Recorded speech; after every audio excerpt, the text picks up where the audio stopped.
Well, it is 10 o'clock here Central Time, so we're going to get started. And I want to welcome you to our sixth and final session of our series, Faith Leadership in the Context of Climate Change. And I know this is a really busy time of year right before the holiday. So I'm grateful to each one of you who, again, have been able to carve out the time to be here together in this. We're going to follow our usual format of presentation of about an hour and then have time for discussion with one another. So I ask you to stay muted during that presentation time, unless there's times we discuss things together.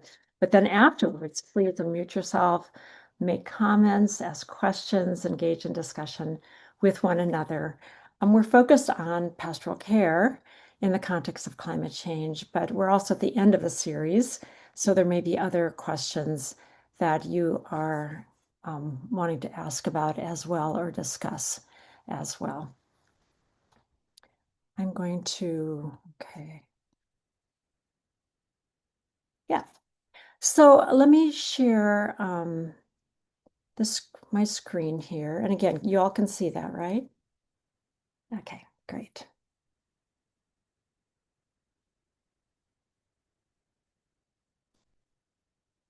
Okay, so we are focusing on pastoral care in the context of climate change today.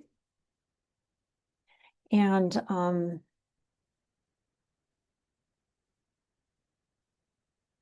to make sure, hang on one second here. I want to make sure, yep, we're recording. Okay.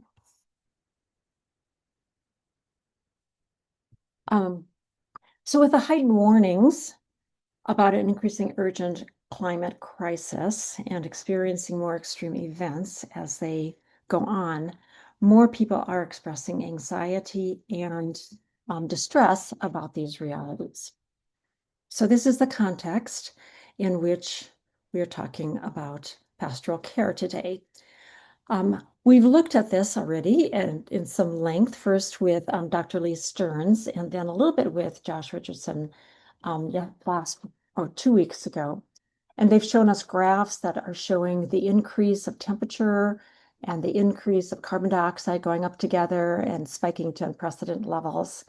And they're also been talking about they're causing a lot of changes, increased weather events all over, and that it's large part due to human activity. And this little picture kind of shows us all of that at one place, the human activity, the effects of climate change, and how it is that climate change is happening. But this is our context for pastoral leadership and also for pastoral care.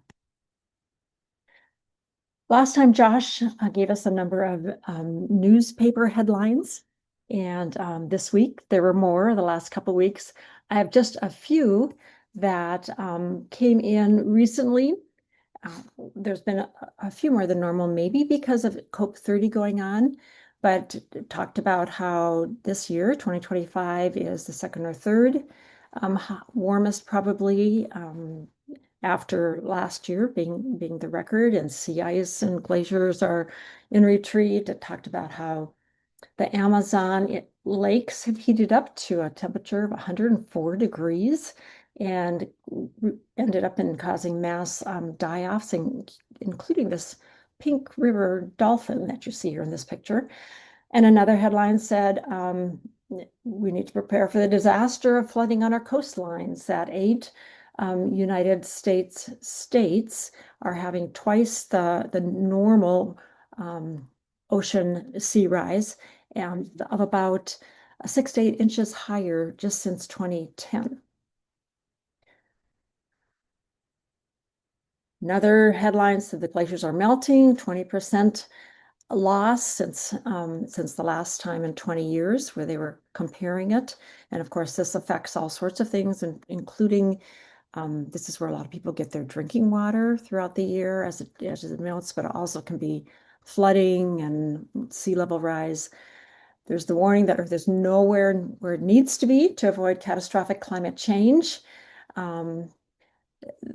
There's the good news that we're not heading towards 7 degrees centigrade, which was the prediction when the Paris climate talks first started.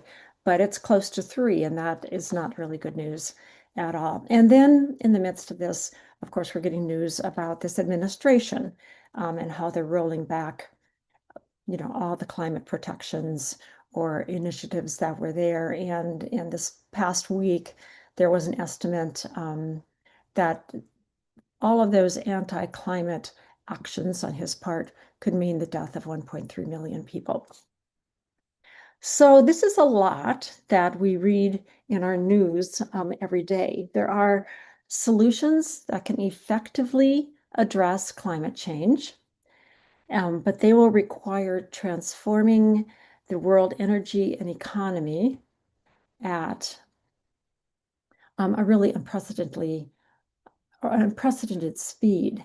Actually, I read yesterday, if we were to try to retain that, I can't remember if it was 1.5 or 2 degrees centigrade, it would mean reducing by a quarter fossil fuel energy every year for the next 4 years. So very, very hard to do. We're at a hard place right now. So in order to do any of that, it requires a lot of public support and also national leadership. And here is where eco-anxiety and political anxiety are meshing into each other to cause an increased anxiety all the way around. So the APA, the American Psychological Association, in 2024 said about 3/4 of Americans are worried about our country's future, and maybe even higher. And many worry every single day. And then at the same time, there's at least 1/4 of Americans that are alarmed about the climate change. And our national leaders are not doing what needs to be done in order to address the climate change. And in fact, in every way possible, they are discouraging climate action, supporting the fossil fuel industry, and certainly not providing the national and international leadership that is needed. So this causes a lot of eco-anxiety, but it also causes quite a lot of anxiety all the way around. So I'm going to stop sharing for just 2 minutes as we move into talking specifically about eco-anxiety and ask you, when you are reading headlines like this, whether it's what is happening on the earth or how our administration or our leaders are responding to it, what are some of the feelings that you are having?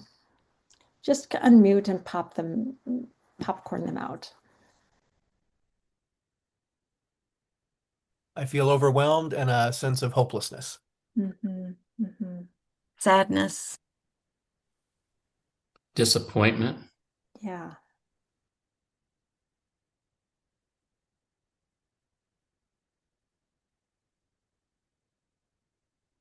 Yeah.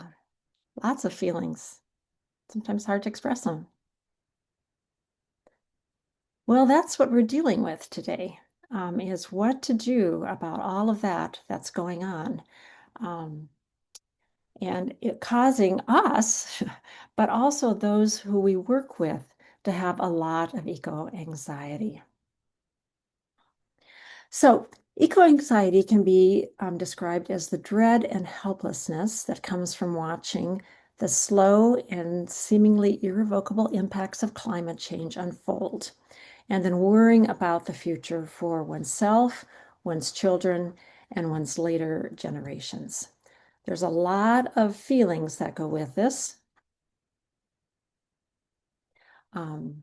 Anxiety, loss and grief, helplessness, hopelessness, you mentioned powerlessness, frustration, anger, fear, guilt, and a sense of existential dread. And a lot of people are really concerned about it. The latest I saw was about 26% of Americans are alarmed by what's happening with climate change, and about 28% are very concerned. And that was in 2024. Here is the expression of one young person, and this was after the IPCC report.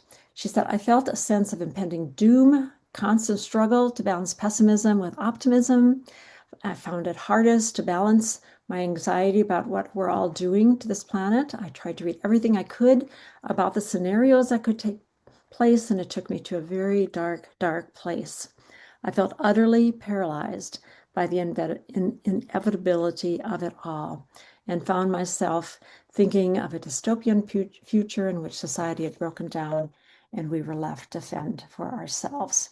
So I'm actually not trying to put you into a really low mood this morning, but I think it does help us to understand what people are feeling and not always expressing about the current situation.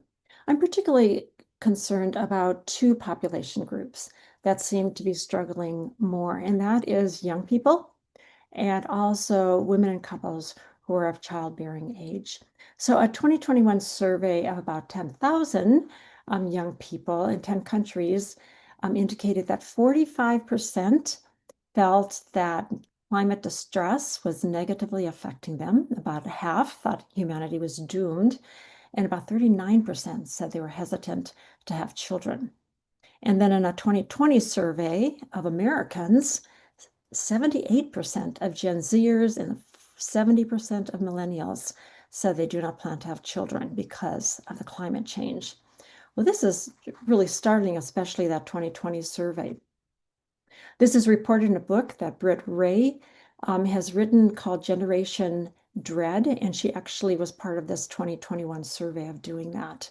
And she also talks a lot about the struggles of women and couples as they try to figure out what to do about having children in this age. As she was, I think she was 33 when she wrote this book.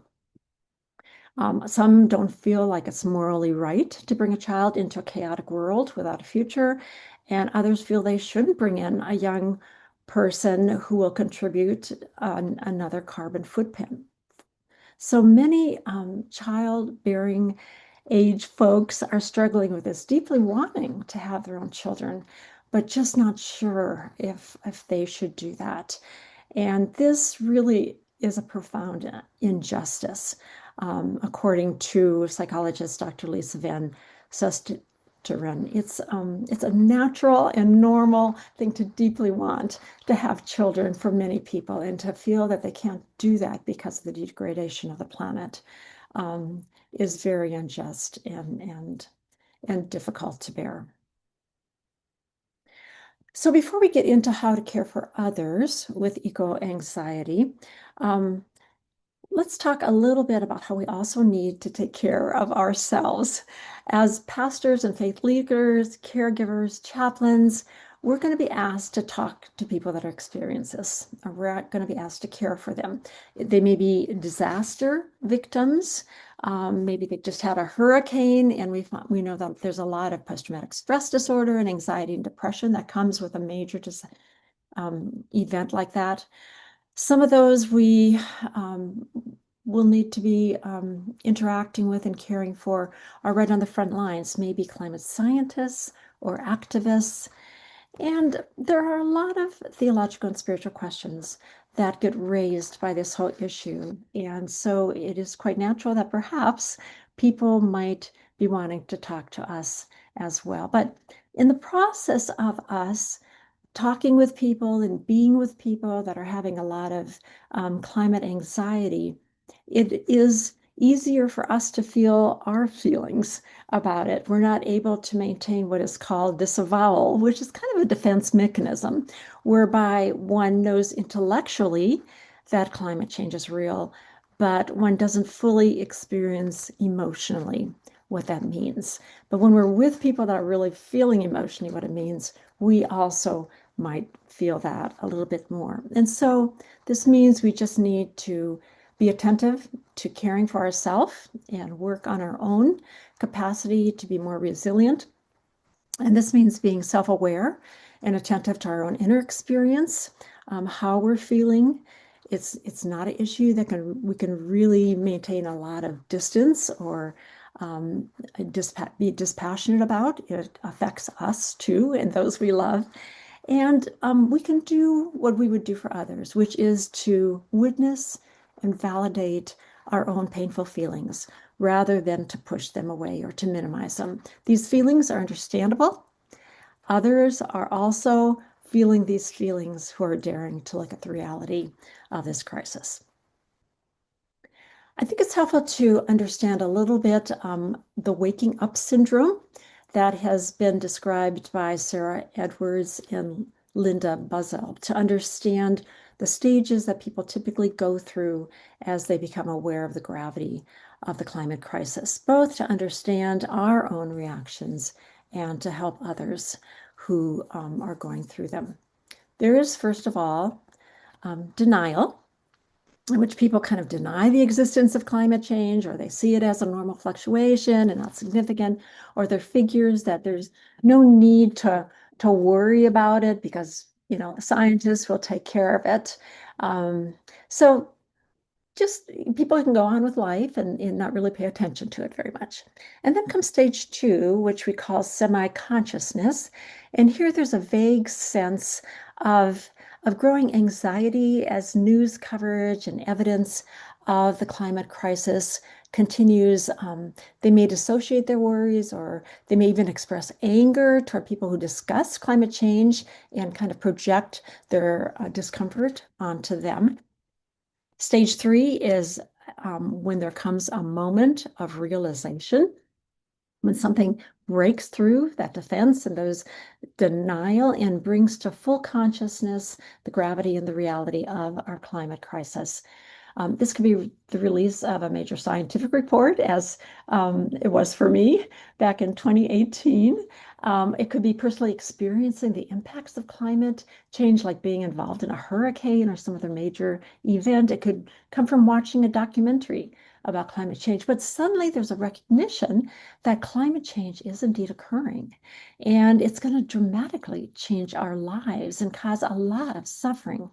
And so it's waking up to that painful reality and feeling stressful. Now, some people like obsessively watch news and try to learn more and more. Some people throw themselves into activities to try to save the earth and exhaust themselves. Some people just get depressed. There's all sorts of reactions. But um, this waking up moment then moves into what we call a point of no return. Point of no return means that once we become fully aware of the climate crisis and begin to understand it, we notice all the impacts already occurring all over and being experienced. And all of it starts to dreadfully make sense as we connect the dots to one another. And because other people continue to live their lives as if nothing has happened, it's very easy at that point to feel isolated and disconnected from others, and to kind of even experience a bizarre sense of surrealism about it all.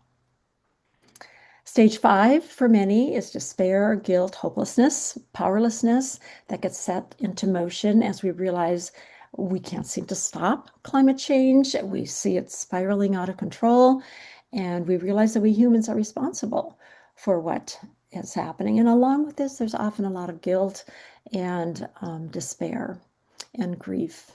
And then comes stage six, which is a hopeful thing for most people, and that is that there's acceptance, empowerment, and action.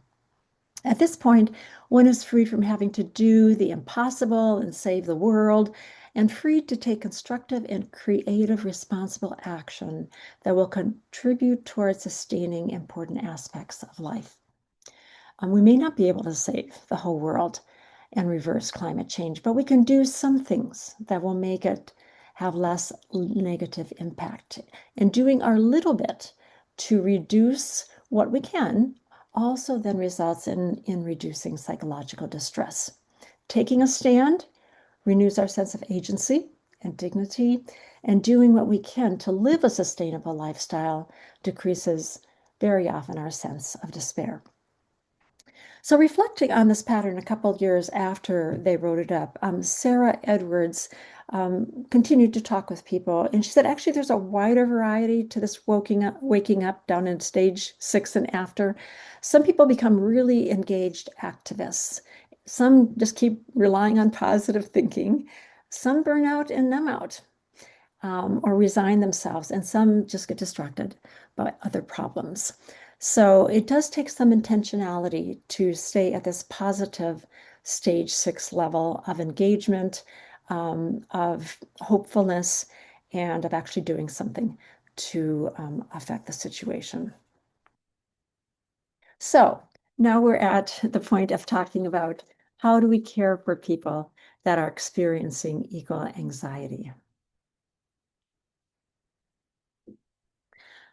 When people move away from denial and actually start facing up to the reality of the climate and environmental crisis, they do experience all of these painful feelings that we've been talking about, fear about what's going to happen, what if we reach tipping points that can't be reversed, um, just sadness and overwhelming sadness, all sorts of things, anger at the fact that those in power have known about this for decades, and the actions have not been taken that are needed, and the fossil fuel producers have gone on to affect the world in such a dramatic way. Lots and lots of feelings.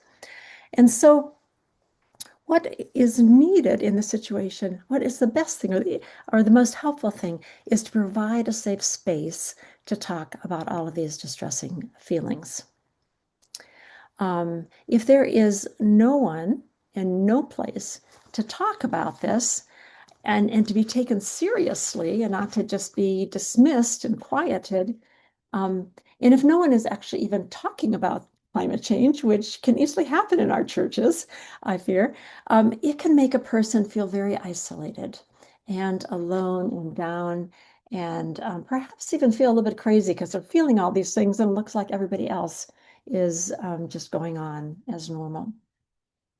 So the most important thing to do when people are struggling with eco-anxiety and its emotions is to provide that safe space for them to talk. It can be in a relationship with you, a relationship of unconditional positive regard, of all those things that you learned about doing in your pastoral counseling, pastoral care class, of offering a relationship where you engage in active listening and witness their anguish, validate their feelings, and respond to them in ways that indicate you are with them and you are doing your best to understand where they are. This can also happen in an emotions-friendly group where people are given the space to speak about their feelings without judgment, where they can work about their fears and talk personally about what all of this means for themselves and for their families. And actually, the Climate Psychological Alliance runs these climate cafes, some of them in person, some of them online, to provide a group just like that in order to be a space where people can work through some of this.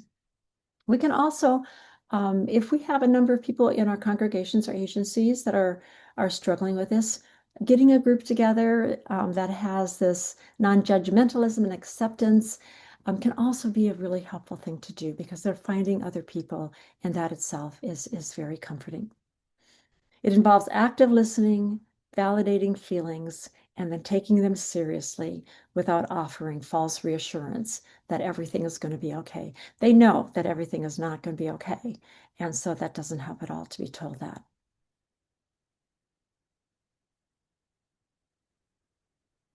It's important that we recognize that eco-anxiety is not pathological. It is not listed in the DSM manual of mental disorders as a mental disorder like other kinds of anxiety disorders.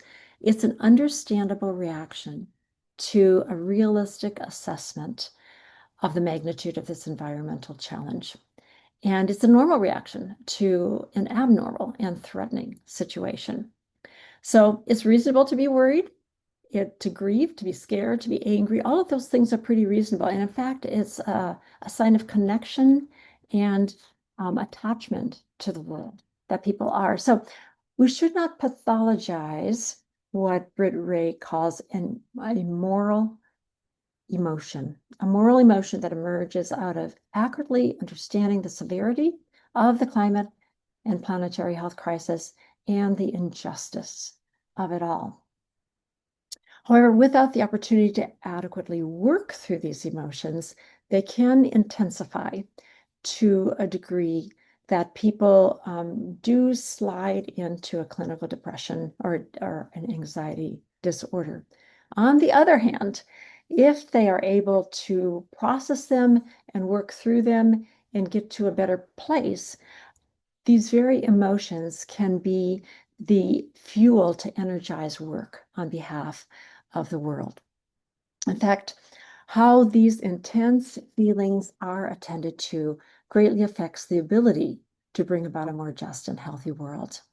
So again, Ray writes, recognizing that emotions are often what lead people to act, it is possible that feelings of ecological anxiety and grief, although uncomfortable, are in fact the crucible through which humanity to must pass to harness the energy and conviction that are needed for the life-saving changes now required.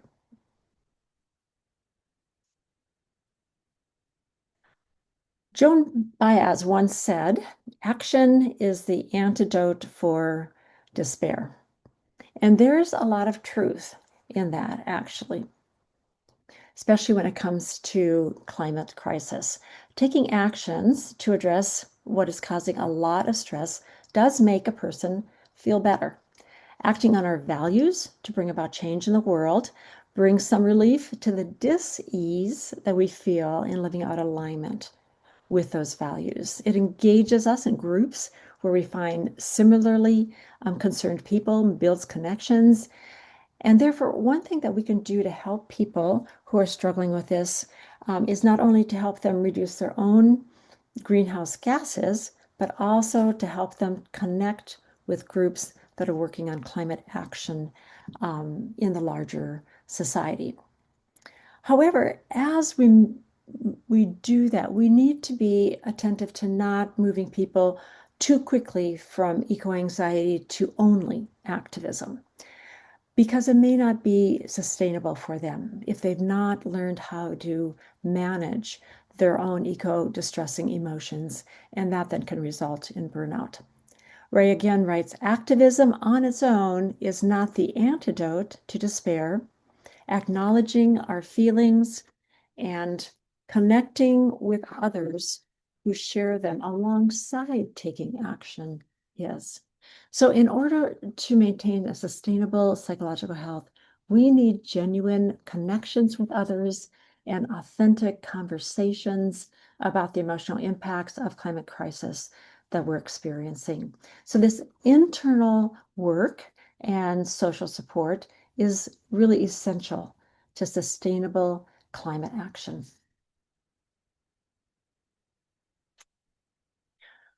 One of Part of the internal work that is needed is to help people get better emotional self-regulation and to know how to really self-soothe themselves so as to better tolerate arousing emotions without getting overwhelmed. So there's a number of resiliency building practices that can be helpful. If someone is starting to get overwhelmed with emotion, it can be helpful for them to learn to just ground themselves. Probably all heard about this, but grounding ourselves is focusing on a sensory bodily feeling, like maybe having our feet squarely on the ground or the floor and feeling that, focusing on that, or focusing on one's breath. So it's moving one's attention from overwhelmed thinking minds to one's current physical experience. And this action of moving our attention away from all those emotions to something physically within our bodies that we can feel, that soothes the nervous system and has a calming effect. And this actually is one type of mindful meditation, this grounding of ourselves that helps with emotional regulation. So let's go on and talk a little bit more about mindfulness, because mindfulness is very helpful for helping people deal with eco-anxiety. Mindfulness, we could define as a state of active, open attention on the present. When you're mindful, you observe your thoughts and feelings from a distance without judging them, good or bad. And instead of letting your life pass by, mindfulness means living in the moment and awakening to experience. So it's both kind of the way we are mindful in how we use our attention or our mind, and it also gives us a way of living life. So here's how we use mindfulness in helping to handle emotions. Um, what happens when a person starts to notice a difficult emotion that's going on in their mind?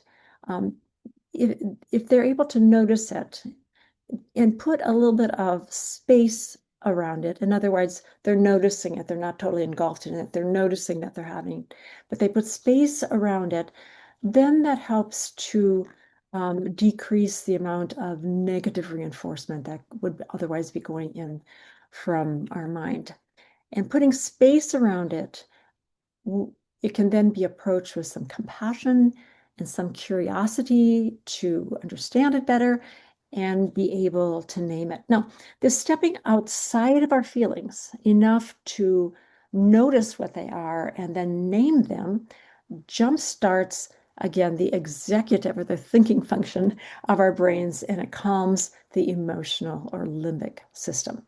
With some space between oneself and one's emotions, it's possible then to examine the thoughts behind the feelings to see if they're realistic and true, or whether they are instead catastrophizing. And they may be realistic and true, but often we do also tend to catastrophize. Ray writes, if we remove the judgment and learn to create some spatial awareness and acceptance around our feelings by naming them, observing them, and eventually learning to sit with them with an element of curiosity, they actually do move through us. One also needs to be aware of where we're putting our attention outside of those particular times. Where are people focusing a lot of their minds throughout the day?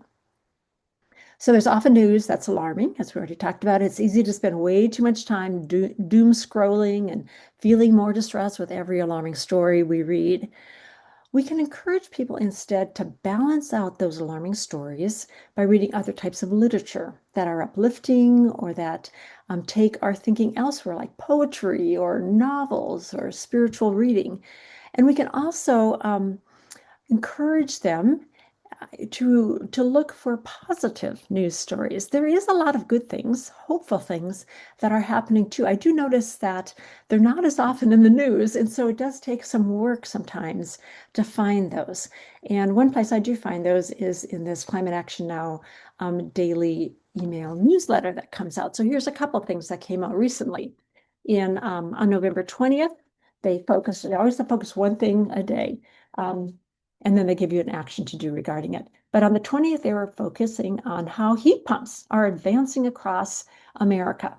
And they especially focused on how they're really increasing in that very snowy part of our country, Maine, because they have this technology, of course, that's good in cold weather as well. So this is good news. The electrifying is a very important part of engaging in climate action. The other one more recently was how they are now developing and actually have developed solar installing robots. And the picture is of robots putting on the solar panels and then people do the other work that they need to do.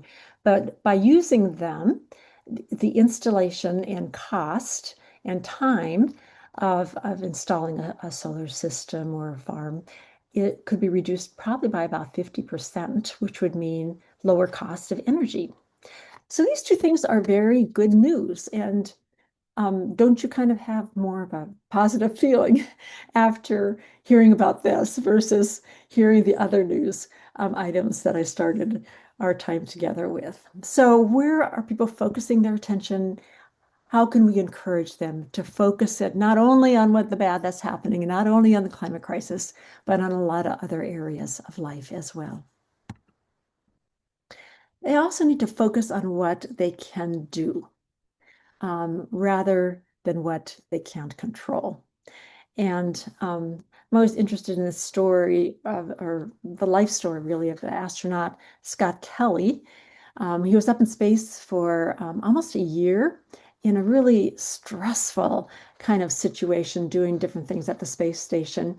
In an interview I heard, he reflected on the reality that there was a real possibility at any point that something could go wrong and he and the others there would not survive. That was just what they lived with every day for those 340 days.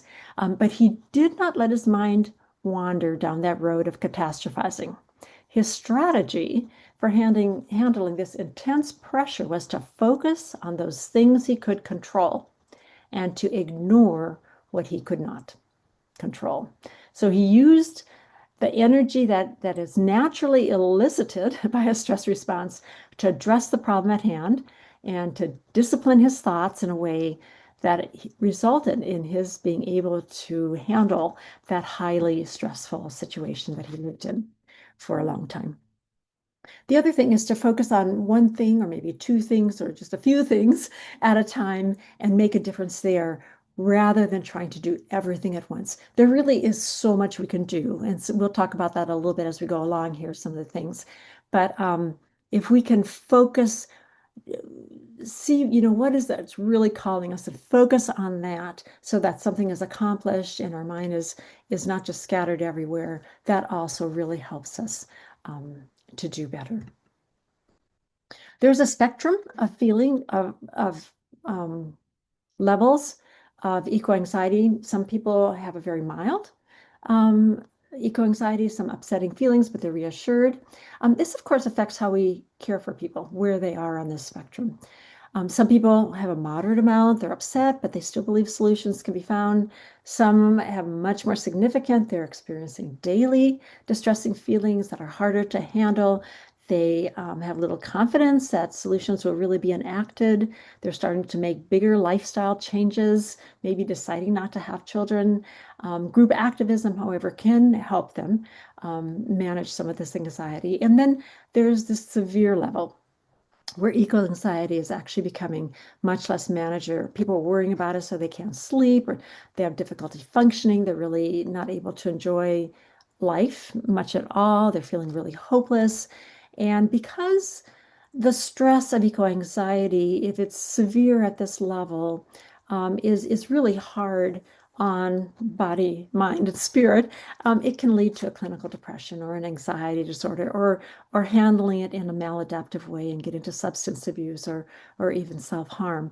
So at this point, where people are really having difficulty functioning, maybe having suicidal ideation, just not being able to handle their emotions well, this would be a good point for us, unless trained as counselors, but otherwise as faith leaders, to find some professional help that they can go a little bit deeper into dealing with the situation that they're facing and get some counseling and therapy related to it. It's very helpful if the therapist that they are talking with, though, is climate aware, because then they can understand much better what's going on with them.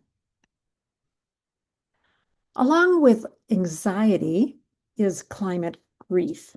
So let's look at caring for that. So there's a lot of losses from climate change. Some are immediate and physical, like a house or a community or a beach or a person lost in a weather disaster. Um, we're losing ecosystems, we're losing coral reefs and forests and glaciers and species. Some are losing their dreams for their future, perhaps having a child or a grandchild. And there's a special kind of climate grief called solastalgia, which is a distress one experiences when a well-known environment has changed, so that it no longer offers us the solace that it used to. With the threat of ecological collapse, some are also losing their sense of what we call ontological security, the sense of the fundamental safety in the world. And they're experiencing the existential threat of their non-being and that of all of humanity, feeling how fragile and uncertain life is. So this also elicits a kind of grief. So grief is a natural result of losing that which we love and value. And as faith leaders, you are undoubtedly quite familiar with helping people know how to grieve their lost loved ones. And much of that is relevant to helping people go through climate grief. Just like in grieving the death of loved ones, if climate grief is pushed away and shut down, people can numb their pain but through maladaptive means in other ways as well. But climate grief is also harder to address for some people because it is disenfranchised or it is unrecognized grief. And these feelings, therefore, can be easily ignored or dismissed by others. But when people struggling with these dark feelings of grief do have that climate grief acknowledged and are given the opportunity to explore it and talk about it in an accepting, non-judgmental setting, they're often quite grateful and it can be quite helpful to them as well.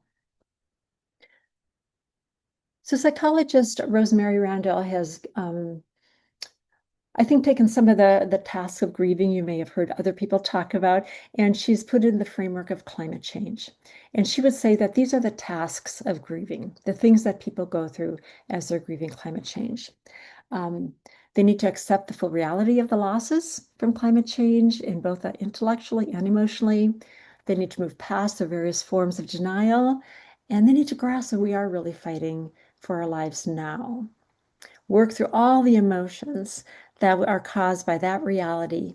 But then, as they do that, adjust to this changing world by taking on new skills and finding new purpose and taking actions to reduce more loss and more suffering.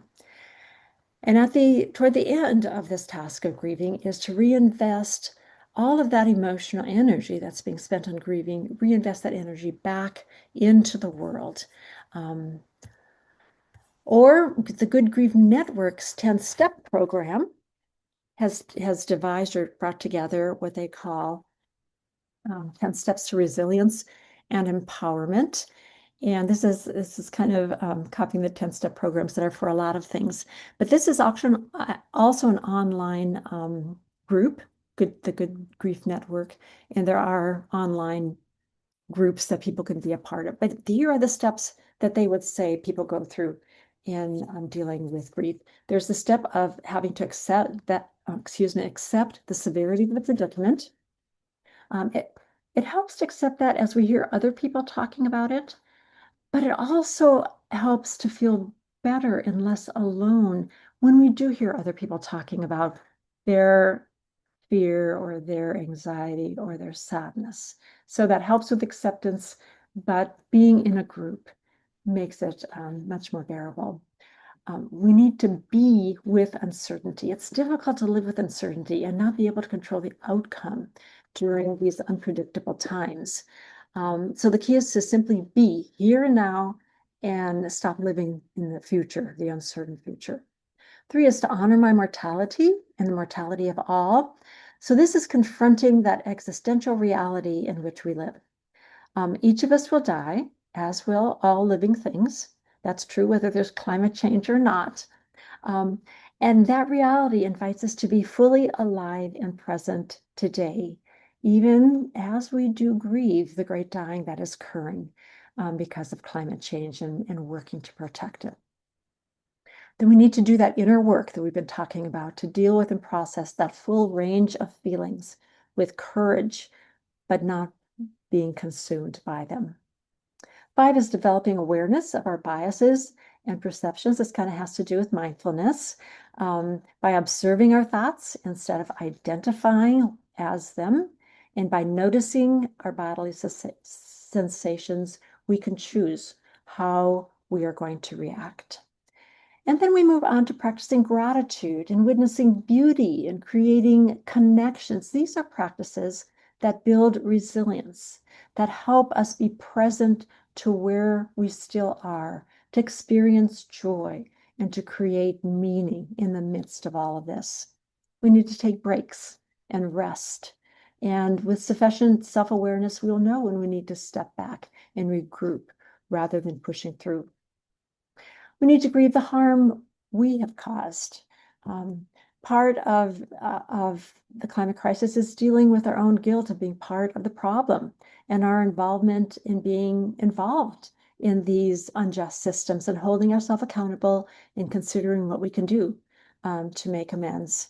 And then show up and connect with others in community. And number 10 is reinvest our energy into meaningful efforts by joining with others to co-create a much more just and life-centered future. So these tasks or steps help us to better understand all the dimensions that are involved in fully grieving and processing feelings related to climate change as we listen, as we support, and as we care for those who are on this journey. They're not meant to be like you need to do this, this, and this, but it just gives us a framework for understanding. And they may not go in exactly this order, or they may go back and forth, but it shows us all of the different aspects of it. As faith leaders, we also can help with rituals of mourning for ecological loss. So, mourning is the outward expression of a more interior feeling of grief. And since we choose to mourn what we value, mourning publicly carries ethical and political weight. By focusing our personal grief into public mourning, we can make visible ecological losses, we can point out the root causes, and demonstrate that they matter. So, public mourning rituals can also be engaged in to mobilize a community to unite, to channel anger constructively, and to empower change. So, one example I've heard of is some communities or some faith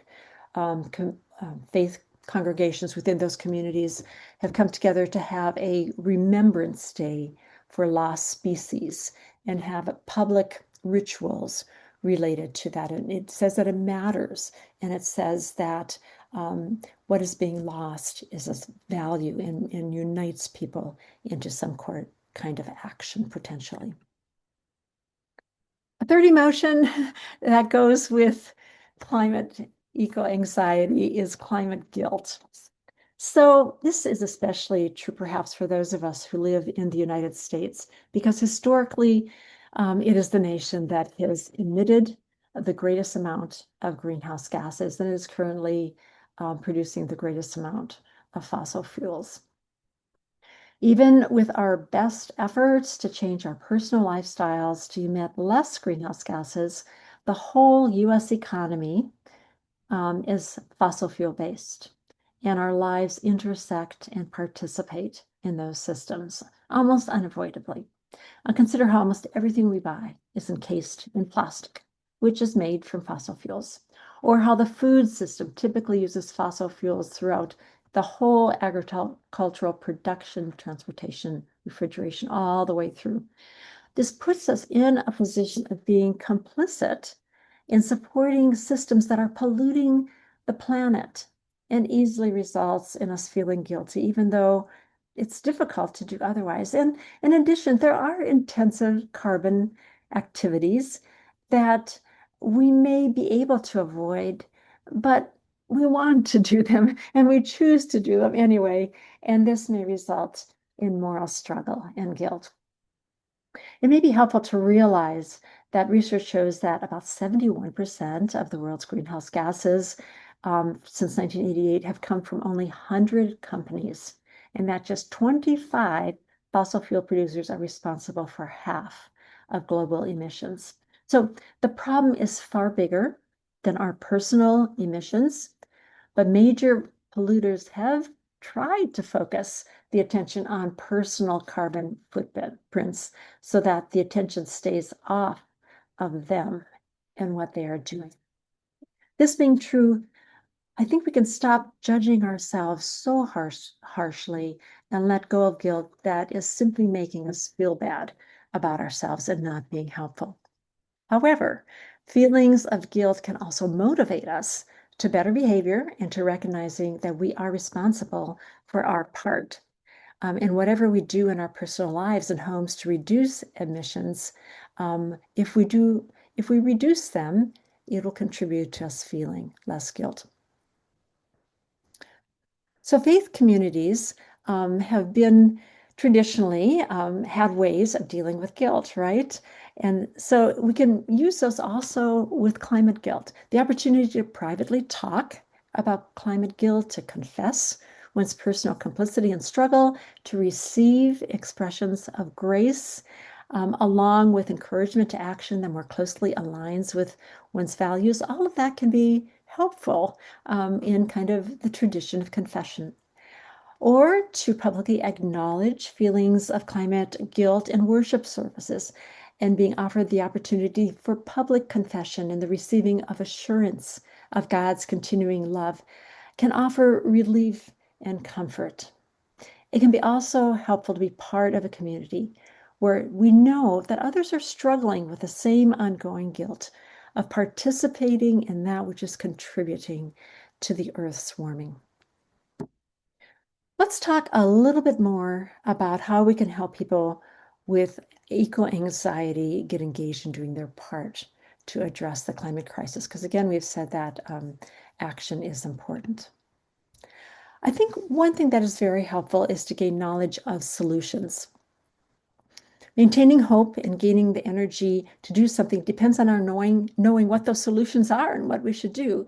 And in fact, knowing what we need to do as individuals and as society makes the discomfort more bearable and gives us energy to do what needs to happen. So there's just a host of information, as I'm sure you're aware, of all the different climate solutions. But what I've found personally very helpful is Project Drawdown. They do have a plan for reversing global warming. It's based on a lot of scientific research of all the possible effective solutions. And their website has just a huge wealth of information about all these various solutions. You can see a number of them named here. What they do is they've up-to-dated this website recently, and for all the different possible solutions, they have a lot of information about it, and they indicate whether it's highly recommended or it's not recommended.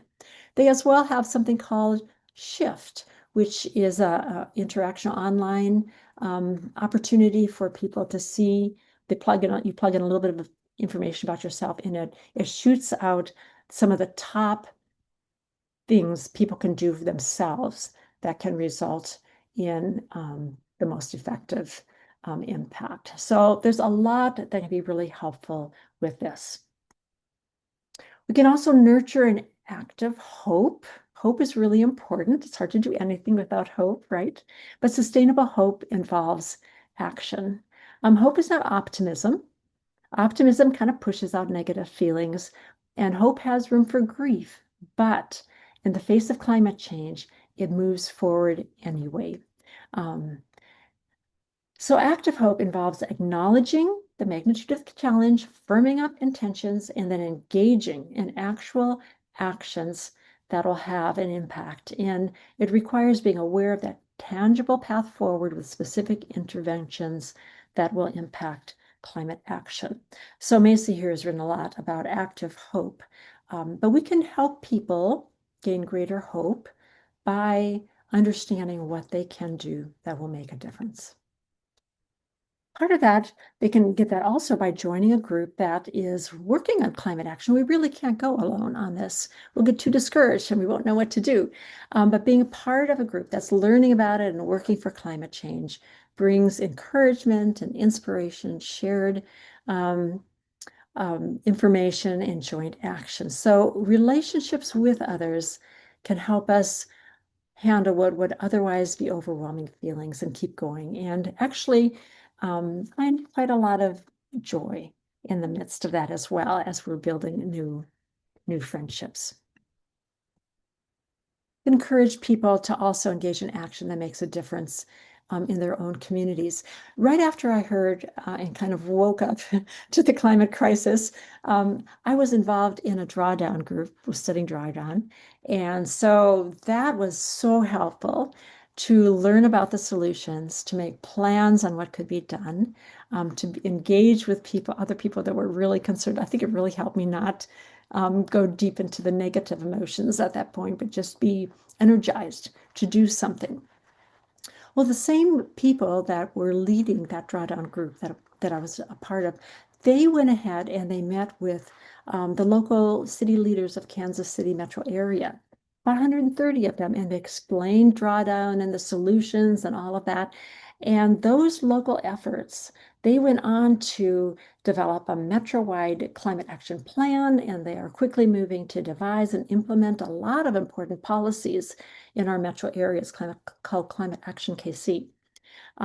So a lot can be done at the local grassroots level of cities, towns, businesses, and there's a lot we can do to impact that. It feels much more impactful, maybe than at the national level right now. But having more renewable energy or electrification. Some of the cities in the Kansas City area have electrified like some of their fleets that they work for the government, or reduce food waste, or reduce plastic waste, or develop biking and walking paths, all sort public transportation. There's all sorts of things that can be done that are helpful at a local level. Being prepared for extreme weather gives a sense of control and confidence and decreases anxiety. So people even having a family emergency plan and kit for whatever disaster is most likely to happen to them, and knowing a community's climate emergency preparedness plan can be helpful. Strengthening community resilience by strengthening social connections is also helpful, and faith communities can contribute to this. We found that there's greater resiliency when there's higher social cohesion and justice and trust and empowerment, and there's more vulnerability if those are lacking. And I think these pictures show a time when this man moved into this community just a couple weeks before this flood. And somehow that community was so into helping one another that they got it all sandbagged and helped him out. So it shows how being part of a community that is cohesive and works together to solve problems can help people in the face of disaster. Engage the political process to elect leaders that are committed to addressing climate change. Um, while every person doing what they personally can do is good, there is so much that needs to happen at a legislative and policy level and national state levels as well. Carbon taxes, supporting fossil fuel elimination, incentivizing renewable energy and infrastructure, goes on and on. So being more active citizens is really important and helpful, and educating and activating others to be active citizens and vote and support candidates and that are committed to climate action is really important. In fact, I think it was Dr. Lee Stearns who we heard first, who, when asked what we could do for climate action, said vote. It was the first thing that came out of her mind, vote. So this is really an important part. It's a little discouraging right now at the national level, right? But you know what? Primaries are coming very soon. Next fall, there is going to be congressional elections, and we can potentially do a lot to flip things around that will cause us to change direction and move back to facing and acting on climate change.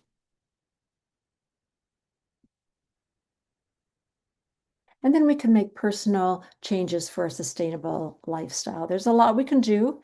And the more that we deal with our own lifestyle, I think it helps us reduce both our guilt and our feeling of dissonance of not living in line with our values. It makes us feel like we have more integrity and a sense of well-being. There's so many possibilities for us personally. So putting on solar if we can, getting an electric car or a hybrid, divesting financially from fossil fuels that are with our banks, or whatever we have, adjusting our diet so it's more eco-friendly, reducing use of plastics, planting trees. It goes on and on. There's a lot of things that we're able to do.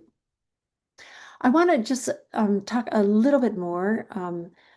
We've talked about how to help people who are experiencing eco anxiety, but I also want us to spend just a couple minutes about how do we talk to and engage others on this issue, but to do it in a way that maintains hope rather than sending them spiraling into eco anxiety. So there is really urgency in each one of us being about engaging and educating others. And as faith leaders, we have opportunities to do that within our spheres of influence.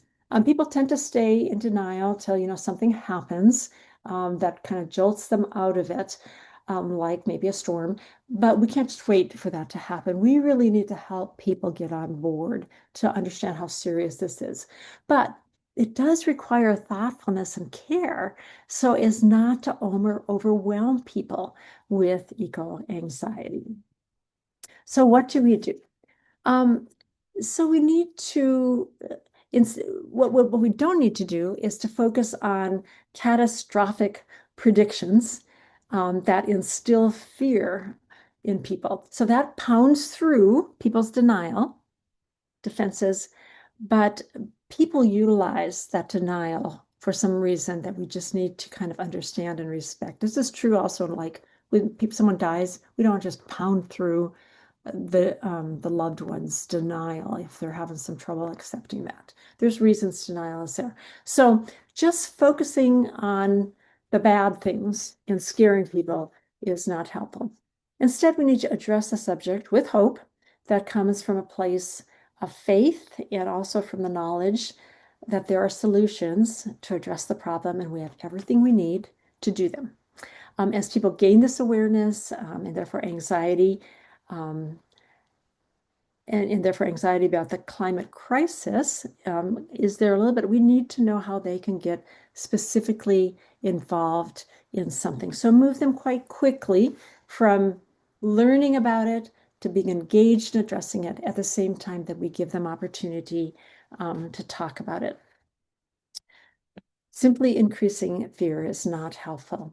And then focus on the many benefits that come from living a sustainable life. I mean, if we talk about it in terms of the benefits, there's so many benefits for all the things that are needed to address climate change. There will be less air pollution. There'll be more trees in our communities. There will be people will be more fit because we're walking and biking rather than just sitting all the time. The world can be much more beautiful and wonderful and healthier if we do what is needed to address climate change. Can frame the changes as the opportunity to better align our lifestyle with our values. I think of it as living the future now, rather than focusing on the sacrifice that people will need to make. Actually, there's a lot of good things that come from this. We also need to just understand that people feel in a double bind, that they know there's things they should do, but they don't see how it's tenable for them to do that, and approach them with compassion, help them kind of work through what is possible for them to engage in. We need to offer community and support while they're doing all this, because that's helpful. Approach them perhaps with the religious moral imperative that we do care for creation and with hope in God. And then I think it's also helpful to offer a prophetic vision of this new world. You know, the Old Testament prophets, they do pound on the disasters that are coming sometimes, I have to admit that, but they also paint for us this vision of a world of shalom, of peace, of well-being for creation, of all these good things that can come as we follow God's way. And that's what we can do as well, hopefully, to engage, to talk about climate crisis, but also in the context of all these other things as faith leaders that help them um, work through it and act on it without getting caught in a lot of climate anxiety. Well, I see that we are at, oh, I got some there. We are at 10 o'clock or yeah, 11 o'clock. We've been at this about an hour. And there's a few more things I could say, but why don't we talk a little bit maybe? And I don't know if we'll get back to what else I was thinking of sharing. Please feel free at this point to unmute yourself, to make comments, have questions, discuss. What of all of this do you connect to, or it maybe is helpful to you, or what are you thinking about at this point? Well, a couple of things that have been helpful for me in working with others to deal with eco anxiety is spending time outdoors to remember why we do this and the relationship, and that we do it as a part of creation, not apart from. Another thing is creativity. Doing something that creates. It might be gardening, it might be I weave and knit. That is my, solace. So those things. Another thing that came to mind when you were talking about just this general feeling of anxiety, I think in many of the groups that I'm connected with, there's not only climate anxiety, but just anxiety about our political situation and just kind of a cloud that hangs over. So I think it accentuates if you already have climate anxiety, there's just this kind of difficult time that we're in general that it's not mental illness, but I do think there's a generalized anxiety in our culture right now. And so it accentuates the climate anxiety that people have. Yeah. Yeah. Yeah. I think Michael at the session that the Climate Hope Affiliates, the leader of that, I think that we were part of it. He said he hasn't ever experienced quite as much despondency and despair. I don't know if those were quite the words that he used, but he talks a lot with a lot of people. So I think you're right, Noni. There's a lot going on because of that overlap of political and eco anxiety together. Yeah. Chris. Yeah, just to build on what Noni shared with not only the climate piece and the political piece, it's like there's a lot of layered. One that kept coming back in my mind was just the layered interlacing of grief and anxiety on all fronts. People that lose loved ones, broken relationships, job stress. I mean, just go down the list of anxiety and stresses and griefs. Is that we never get over those things. That's one of the myths of grief is we're supposed to get over it. I think we just learn to work with it and manage it in some way. But adding climate grief and anxiety to all the other pieces we have, it's just a complex matrix that every human being is navigating, and everyone's response out of that. I think you did a beautiful job of naming both internal, personal, communal, and activism kind of pieces of various frameworks for people to kind of make their way through all that grief and anxiety stuff on top of all the other grief and anxiety stuff that people hold in their being at any given time. Mhm. I have been experiencing anxiety about our political situation as well as the climate situation. But at one point, I came to the realization that um, even though I can do certain things to help with the climate change, I'm not going to change what's happening. And so I realized that, God is still in charge. And whatever humanity does to the earth, God is still above everything else. And so we can look forward to um, God's new creation.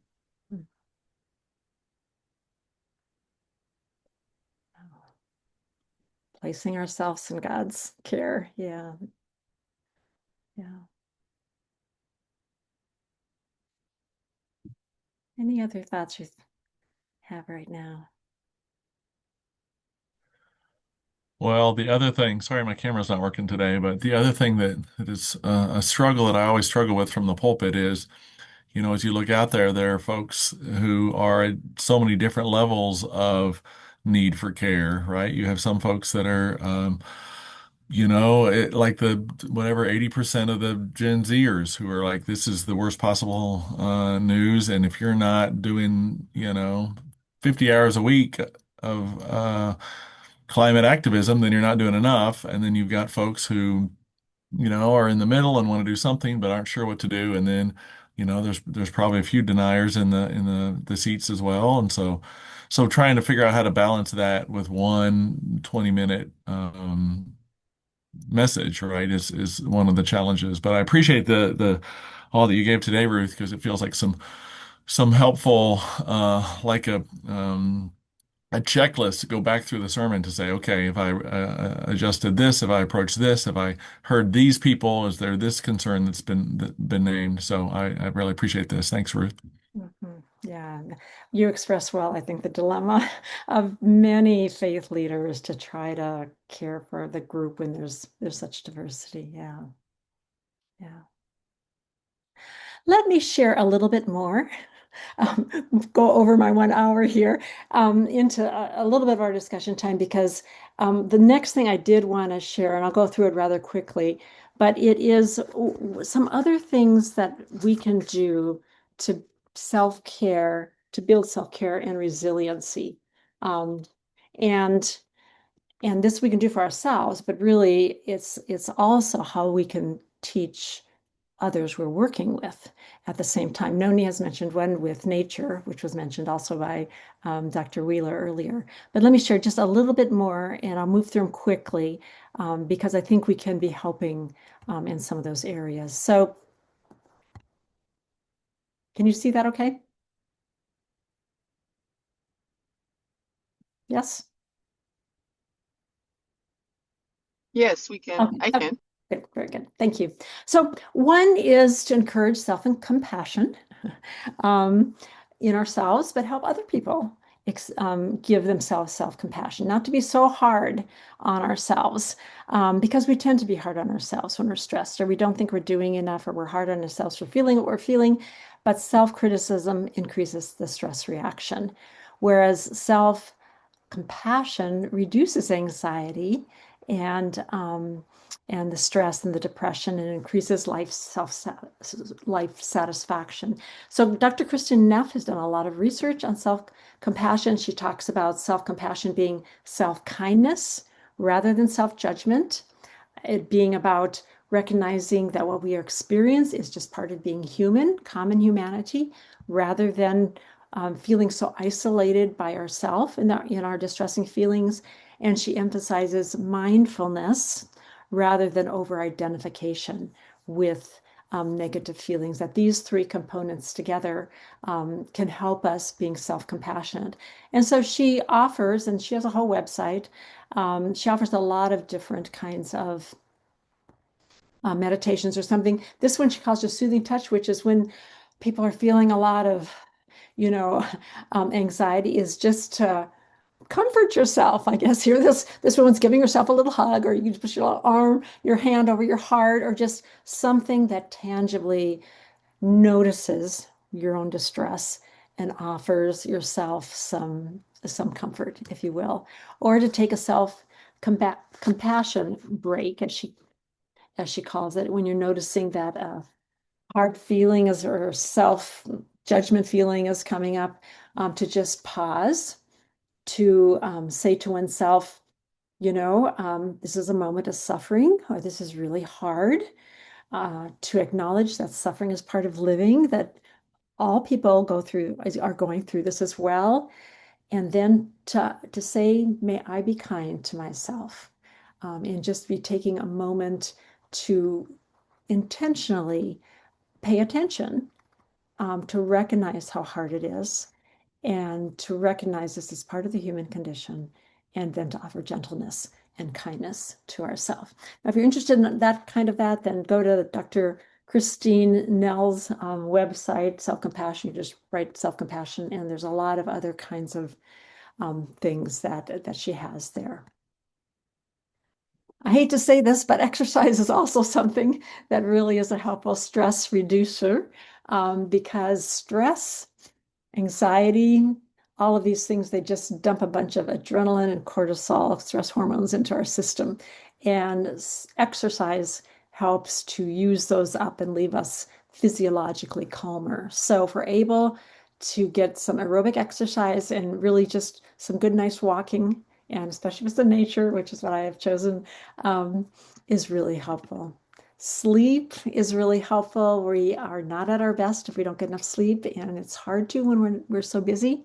But disrupted sleep, we quickly run into not being cognitively or mood-wise as well.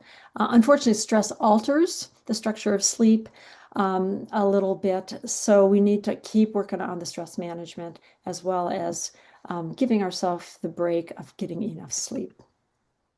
And this is what Noni already mentioned, which is self-care through experiencing nature's studies done on this. And being in nature is very soothing. It reduces anxiety and fear.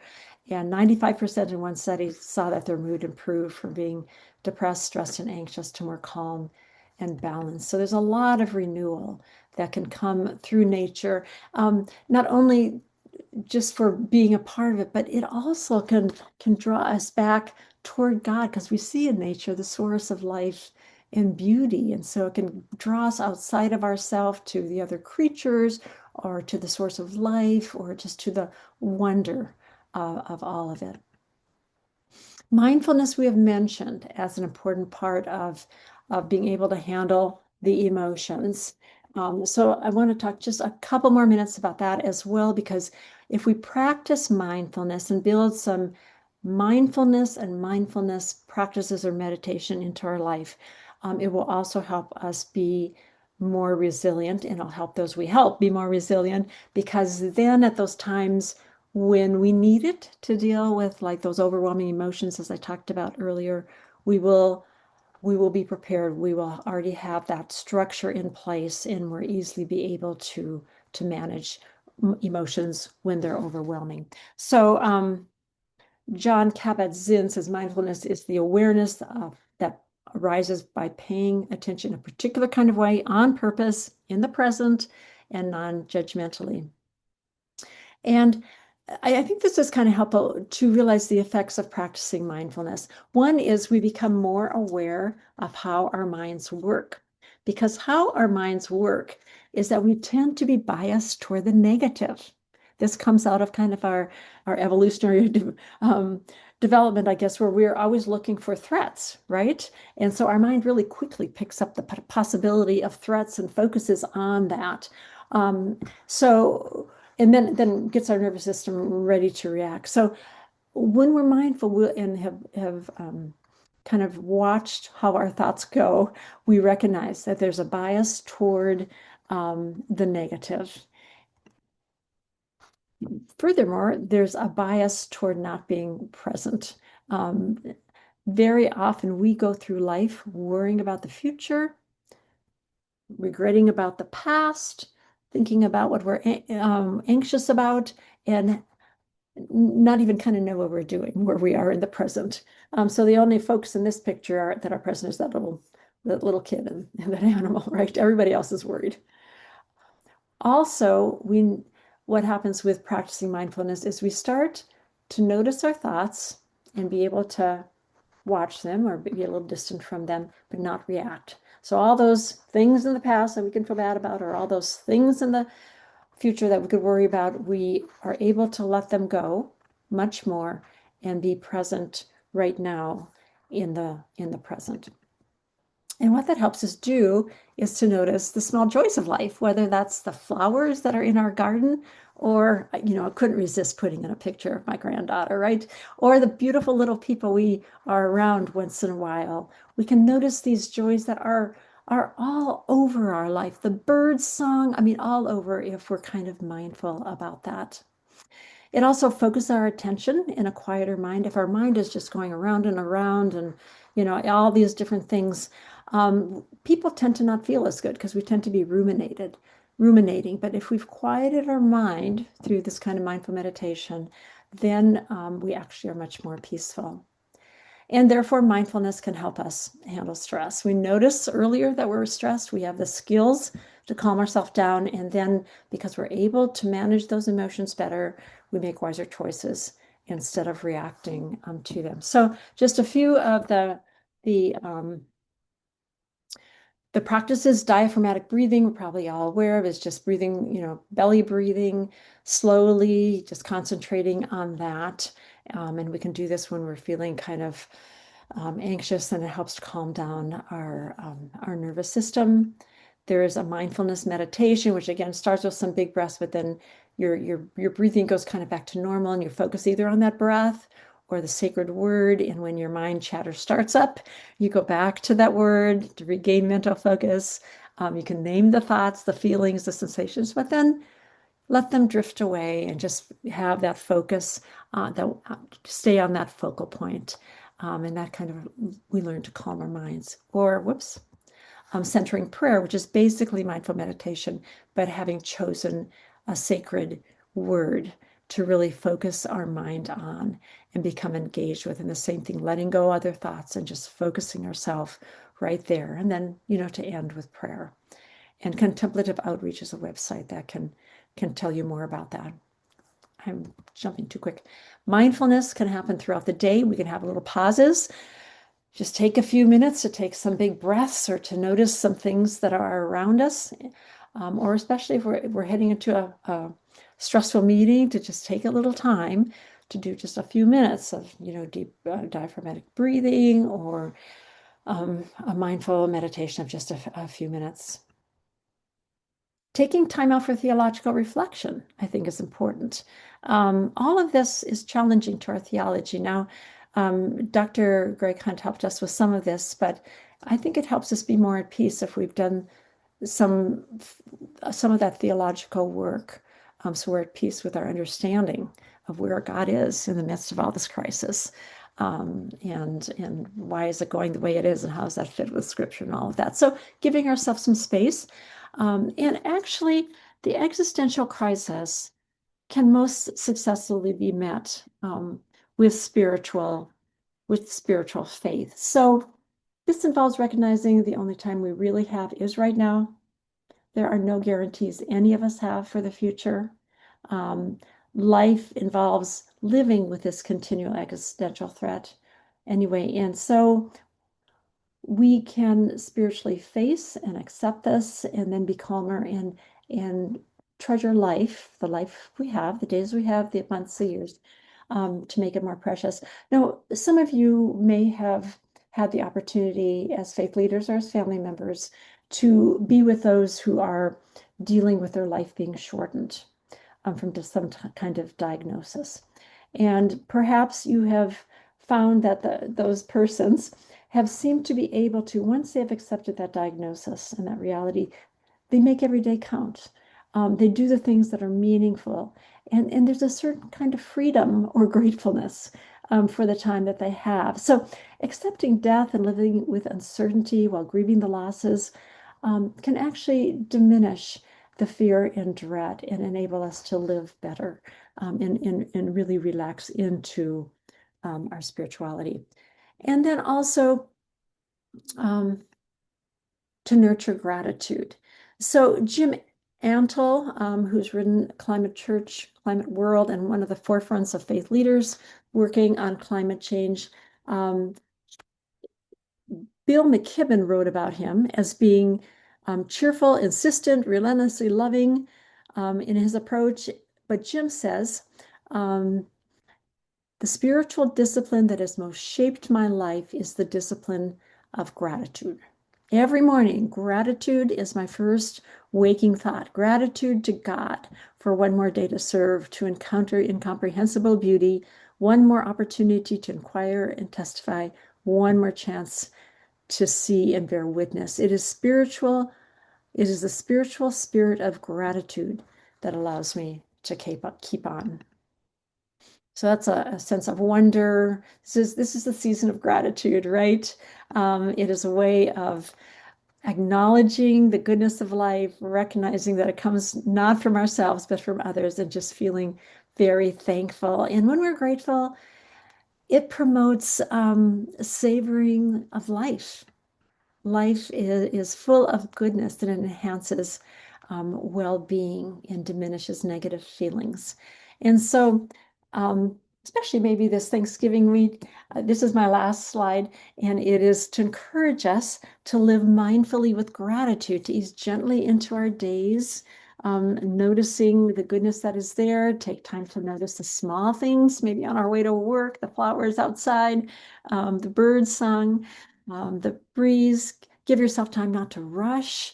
If you're sitting in traffic, take some big breaths, breathe deeply to relax, be present to where you are, and savor the beauty and the goodness and the love and the kindness that you see, and be thankful for small kindnesses. And maybe if we're able to do that, then we can be like Pooh here. He says, "What day is it?" And Piglet says, "It's today." And Pooh says, "My favorite day."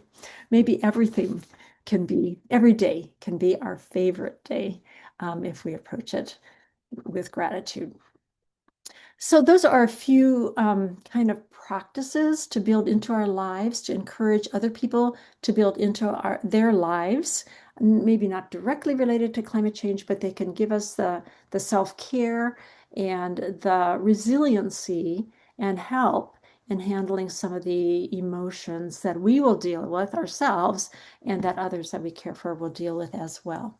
So any thoughts you might want to add to that, perhaps how if some of you practice any of these things, how that's been helpful to you, or anything else you'd like to say?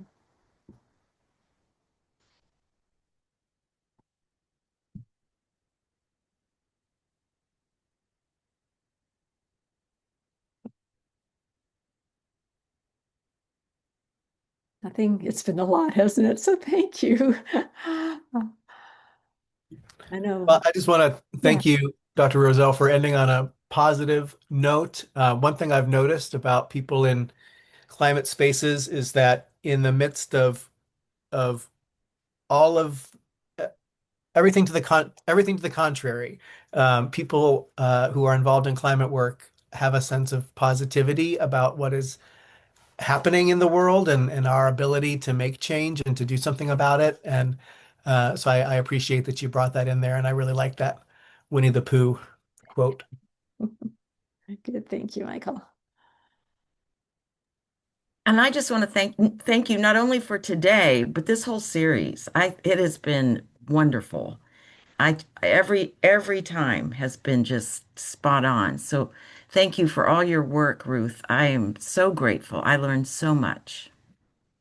Thank you so much, Noni. It's nice to hear that from such an activist. Yeah.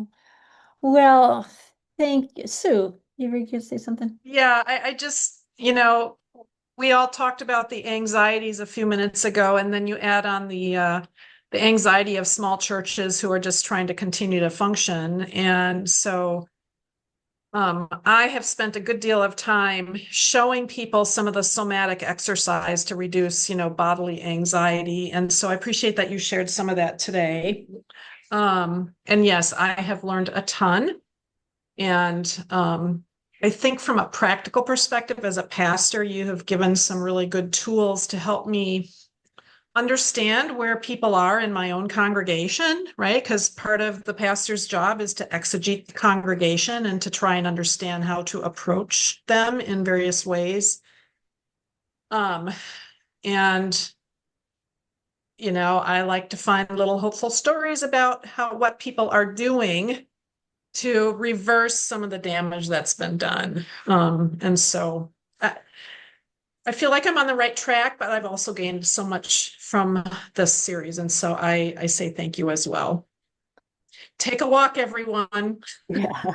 Listen to the birds saying, I have a dog, I walk every day. It is immensely helpful to keep my brain from spiraling out of control because sometimes we're all in spaces where we feel a sense of urgency and we know we can make the changes, but we're surrounded by people who don't think like that necessarily. And so that can get really frustrating. So anyway, I appreciate all of you. And it's been wonderful to be in conversation and to have all the learning. Thank you, Sue. And that's great. You're teaching your congregation some of those practices, and we're right, our church situations and the survival of them is another anxiety on top that it can be very demoralizing to think that we can look beyond that to make a difference in another realm as well. So thanks for bringing that up. Yes, we have come to the end of our time. And so yes, walking is really helpful outside. I think it clears our minds and lifts our spirits. So since we've been looking at the screen the whole time, I hope you all have a chance to do that right now when we leave. But I want to express my deep appreciation to each one of you who've taken the time. It's been quite a few hours that we've spent together over these last 3 months, and I'm really grateful that you have been willing to do this. I will be sending a follow-up email just about the certificate of completion if you'd like that, and getting a little feedback from evaluation or a few other things. And so look for that, but look for it after the holiday, not before. And again, thank you so very much. I do hope that you have a really wonderful Thanksgiving weekend that is filled with joy and also with gratitude.